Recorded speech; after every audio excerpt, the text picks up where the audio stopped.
Do you ever feel like you're constantly taking care of everyone else? You're saying yes when you want to say no. You're putting other people's needs before your own. And you end up feeling exhausted, resentful, and even in pain. That's people pleasing.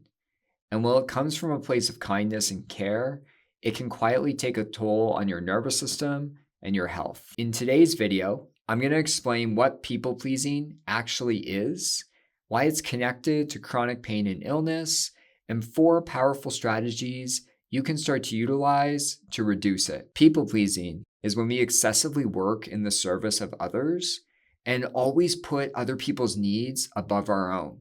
This is going to result in you having unmet needs.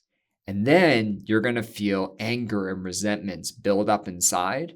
But because we're people pleasers, we don't express that. We don't express it openly how we're feeling.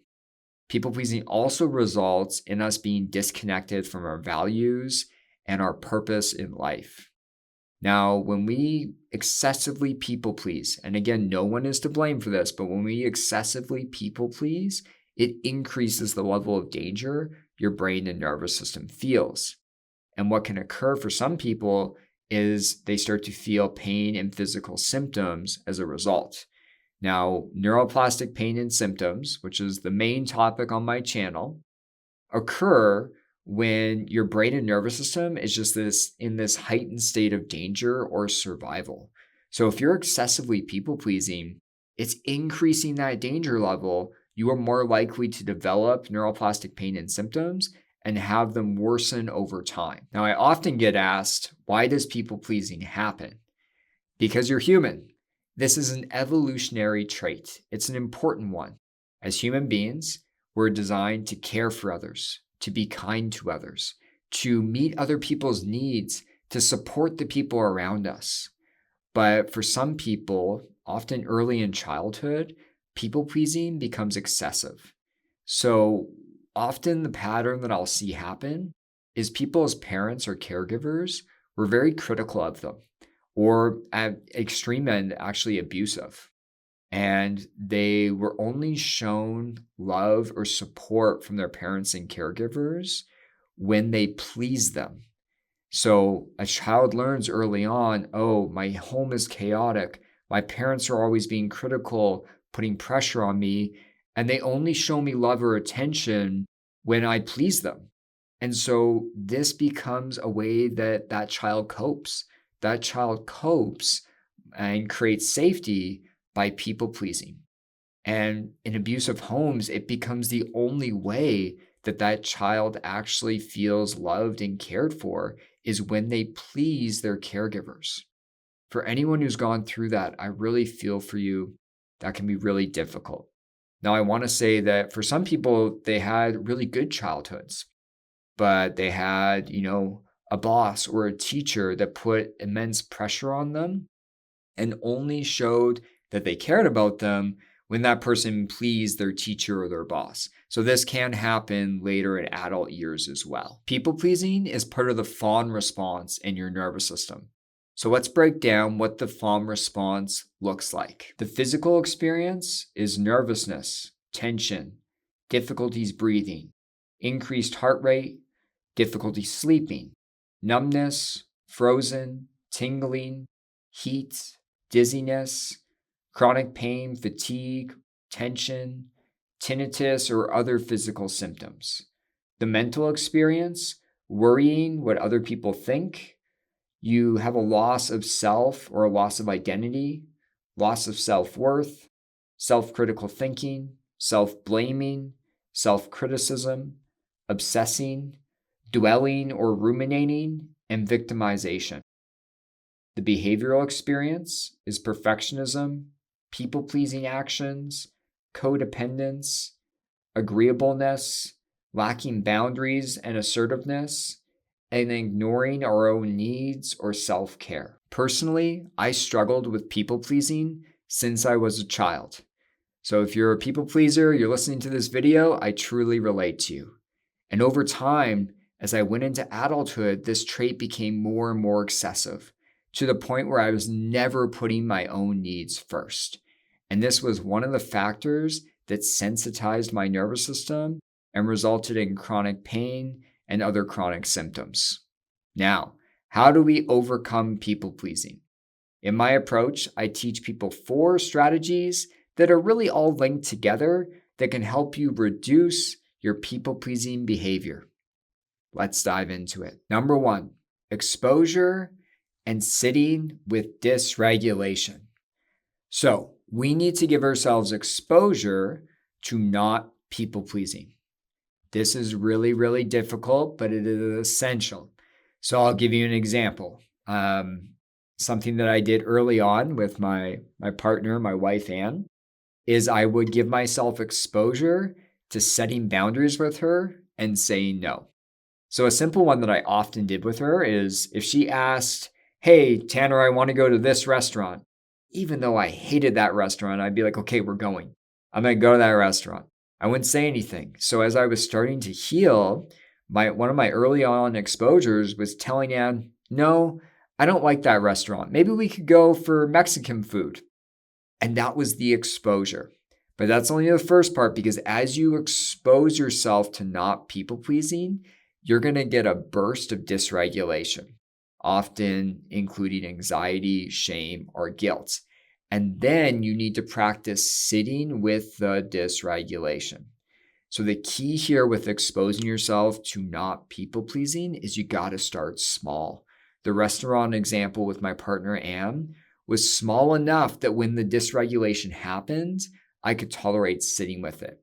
If you do a really big exposure that's way too intense, you're not going to be able to tolerate sitting with the dysregulation. And what I'll see people do is they'll, freely express that they're angry at their mother. But it's such a big exposure that the dysregulation's so big that now they snap back in, they're apologizing to their mother, they're, trying to fix it, trying to please as fast as they can. So start with small exposures so you can sit with the dysregulation. I wrote down a few examples that maybe you could try playing around with. So saying no to an invitation or work task, expressing you're upset with a friend or family member, not sacrificing too much of your own time, accepting when someone doesn't like you. Oh, no one likes that. That was a hard one for me. Accepting that some people are not going to like you, and it is not worth you trying to please them excessively to force them to like you. It's just not worth it, I promise you. And lastly, choosing to stand up for yourself in an unfair situation. That last one was hard for me, but now at work or in family situations, if something feels unfair or unethical, I no longer bite my tongue. I share openly, hey, that really frustrates me that you're behaving that way.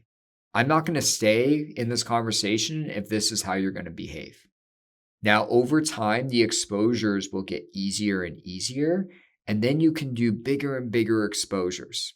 And this is ultimately how we overcome our people-pleasing behavior. Number 2, honoring your values and needs. When we people-please excessively, we move so far away from who we authentically are. I really believe that becoming your authentic self is essential for regulating your nervous system and healing your chronic pain and chronic symptoms. So a lot of the work that I do with clients, as well as people within in my digital course, is helping them start to identify what are the things I actually value in life? What are the things that bring me meaning, purpose? Start to understand that. After this video, I would do a little journal writing on this. Like, if I took other people's expectations off the table, if I removed what other people want, what are the things that I actually value? What are the things I need to feel safe and regulated? What are the things that bring me purpose or meaning? Start to write some of this down, because this is going to help you direct your exposure work. Like for myself, I learned early on that in my work, and I love my work, but it needs to be meaningful. I want my work to be meaningful, to be purposeful.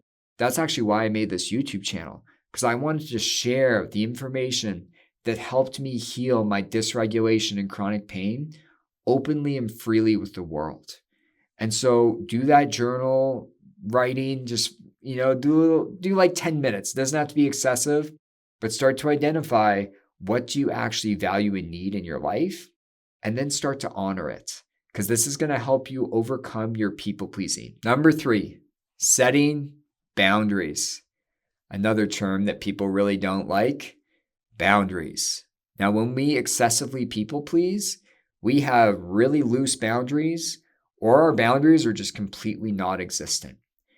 And if you are living life without having boundaries to protect your regulation and your sense of safety, you are never going to feel safe. It is just too much. We can't live without boundaries. We all need boundaries in our relationships, in our work, in our home life. These are really essential for feeling regulated long term. And so setting boundaries can be scary, but the magic word is no. We need to have the ability and the willingness to say no to requests. When I think about my workday, and don't get me wrong, I like to work long hours. I really enjoy my job, but it is boundaried in a certain way. I always take my lunch break where there is no work allowed. I will not book any meetings. I don't care if a staff member of mine really needs to talk. I am taking that hour. I often do yoga or watch some TV. And then I am always done work at 4 p.m., no matter what. And so if a client, for example, really needs in at 4 p.m., it's a boundary that I need to set so I can stay regulated to still support my family and support the people I work with, like my clients at work. And so these are how I've set boundaries to maximize regulation in my own life and also honor my own values and needs. So think about what boundaries do you need to start to set in your relationships, at home, and in your work life? And start to do that exposure work to setting some of those boundaries. Start small and then work your way up to bigger ones. Number 4, free expression. In my approach, I teach people how to feel emotions. Feel emotions and dysregulation in the body, learn to feel safe with it, and learn to release it. Now, that part of the work can feel really scary for people because they just haven't allowed themselves to feel emotions for so long. But one thing that often feels scarier is the expression of emotion. That's the other thing that's really important, expressing emotions to others. And when we people please, we want to keep the peace. We never want to express to someone, oh, I'm upset with you. I didn't like that you did that. That actually made me really angry and upset. So starting to express outwardly to other people the emotions you feel. Now that would be maybe more the anger side of thing. You could also express to people, hey, I'm just feeling sad today. It's not because of you, but just some hard things at work happened and I'm feeling really sad. You're expressing openly. You're letting people know how you're feeling. This is actually going to make your relationships more healthy over time. As long as it's a supportive person, learning to express yourself openly with that person is going to improve that relationship over time. It's also very essential for your emotions to not build up inside, because what I'll see with people pleasers is the resentment builds and builds and builds. And for myself, eventually I would just explode because I've just spent 3 months not expressing to my partner Anne all the things that are upsetting me that she's doing. I spent 3 months pushing that down, and eventually I would just explode with an outburst of anger that I wasn't very proud about. So I had to learn to freely express myself each and every day to the people in my life. And by doing that, it actually is going to make you way more regulated over time, and it's going to help you heal your chronic pain and illness. So I hope this video was helpful on what people pleasing is, how it can trigger chronic pain and illness, and these 4 strategies you can start to use to reduce it. If you need support in reducing your people pleasing, my digital course has a whole people pleasing section, along with worksheets and practices you can start to use consistently. So I'll put the link down below so you can go check it out and sign up. Take care.